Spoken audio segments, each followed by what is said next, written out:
Welcome, Taurus, your in-depth monthly astrology overview and zodiac forecast for July 2026 for the Ascendant, the Sun, or the Moon.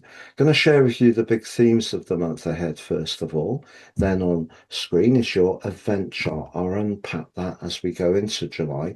Always important. I'll then go through each of the influences in detail. By the end of the month, you'll have a clear picture of what's upcoming in terms of your vitality, work, relationships, and finances. I'm astrologer Patrick Arundell. A very warm welcome. If you've yet to subscribe to my channel, please do so now to help it to continue to thrive. But please also click or tap the bell notification symbol. It's a month which begins with a lot of potential for quick communication, but also with surfing the energy of the full moon, which occurred towards the end of the month of June, and that the planet of communication, Mercury, has gone into a retrograde. However, from the 22nd, there's a big shift. It's much more about your home, your family, and your emotions.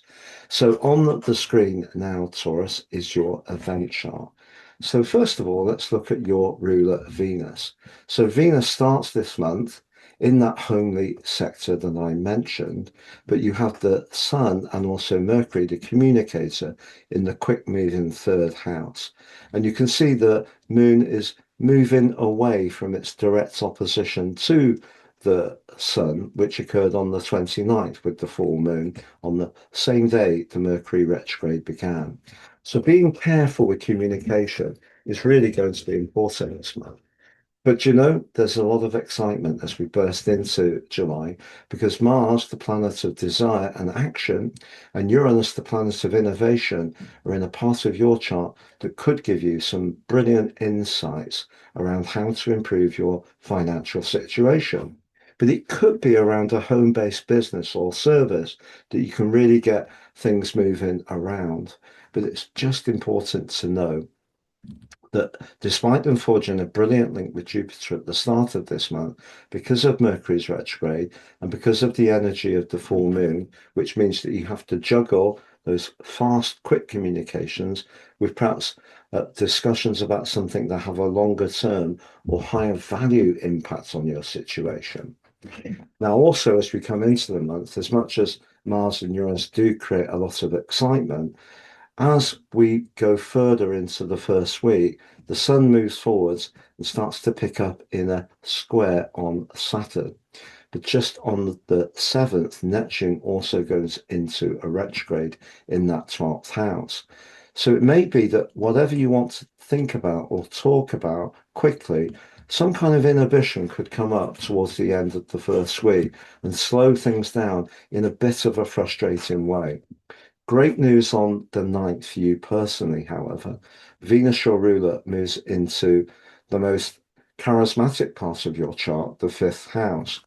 Now, in technical astrology, Venus in Virgo is said to be in its fall. It's not its strongest place. It is a more serious location, and it will clash with initially Mars and then with Uranus. And that combination could see you perhaps tempted to splash out, be a bit more impetuous with your resources. But in terms of your romantic situation, Venus moving into the 5th house can have great strengths. It's certainly very playful for sure. But also, as we go into this month, Chiron, the so-called wounded healer, is in a square with Jupiter. If there is something that you're not quite sure or confident about, don't try to mask it. I think it's a month to be in touch with how you feel, and that will become more of a theme as the month goes on. But what we do have at the heart of the month on the 13th is a Mercury cazimi. So even though Mercury's in its retrograde and it's an inferior conjunction, it is a chance to sparkle with your ideas. Straight after that, on the 14th, we have the new moon in Cancer. It's probably the best new moon of the year for the moon because the moon rules the sign of Cancer, but Mercury is still very closely tethered to the Sun and the Moon. So your communications can sparkle, but you still need to be very careful not to rush anything. Now, what we do get on the 22nd is the sun moving into its home sign of Leo. And if with Jupiter and earlier in the month Venus, you have been making some changes to your home, perhaps decoratively, perhaps in terms of creating more space, perhaps in terms of starting that home-based venture, I feel the sun moving into that area will only bolster that in a positive way.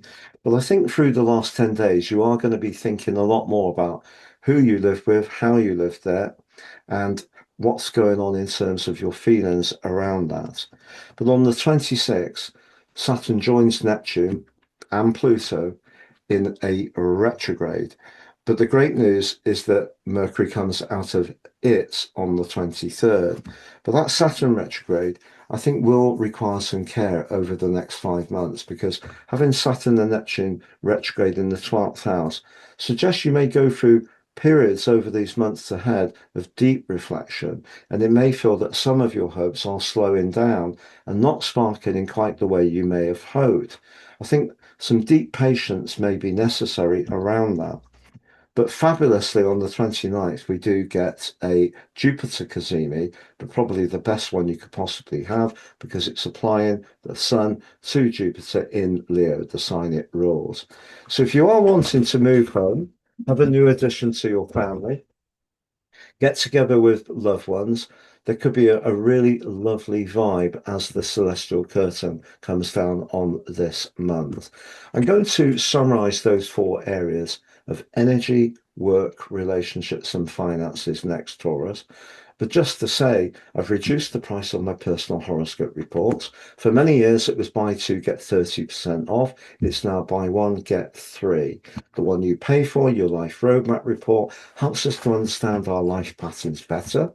Free, your 12 months transit forecast, and your draconic soul karmic analysis, both utterly unique to you. Please see the link below for more. If you've yet to watch your Jupiter into Leo 13-month forecast, please click on the information eye on the screen and it'll take you to that video. But if you'd like to work with me one-to-one, please check out my testimonials below. And if you've yet to sign up for your free daily written horoscope fired to your device each morning for your early day celestial pit stop, please take advantage of that. So to summarize, as far as energy is concerned, at one level, there could be quite a lot of energy as you come into the month, but it may be energy that's directed towards desire because of Mars being in the conjunction with Uranus. But because of Neptune going retrograde on the 7th and Saturn going retrograde on the 27th, and both forging challenging links to the Sun, initially Neptune as we come into the month, towards the end of week 1, Saturn, it might be that some of the communication you want to achieve early in the month may actually feel quite draining. So I think it's going to be important to be a little bit protective about who you're spending time with. If you're with people you know extremely well, feel very comfortable with, there's a high level of familiarity, I feel it will be fine. But if there are people around you who demand a lot from you, that could be rather draining. Now, as far as your professional situation is concerned, with Pluto continuing at the top of your chart, if you're open to change and evolving around your work, the fact that Mars and Uranus linked to Pluto at the beginning of July could be sensational if you're prepared to do different things and engage with some fresh approaches. And I think that if you do offer that home-based business or start your own enterprise from the comfort of your abode, that can do well as well. As far as neat finances are concerned, having Mars and Uranus together could make you a bit more impulsive. And because they're clashing with the nodal axis, particularly the 5th and 11th house can be where we feel lucky. Mars and Uranus in the 2nd house in Gemini is where we may make an extremely speedy decision that's not for the best of reasons. Also, Venus moving into your 5th house of risk and speculation, clashing with Mars and Uranus suggests that if you are going to approach finances this month, I do think it should be mainly on a steady eddy basis. That will work best for you. Now, as far as romance is concerned, if you're lucky enough to be with someone that you feel very comfortable with in a very cozy, intimate, personal, and perhaps homely situation, I feel that relationship will just continue to evolve in a very constructive way, particularly as Venus, your ruler, is in a broad trine to Saturn as we come into the month.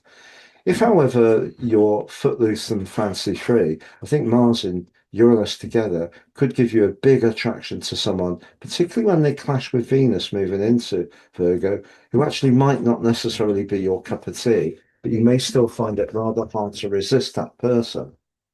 If you are in a relationship which you're not enjoying, I think the tension point could be if your values or your approach to finance is very different to your partner's.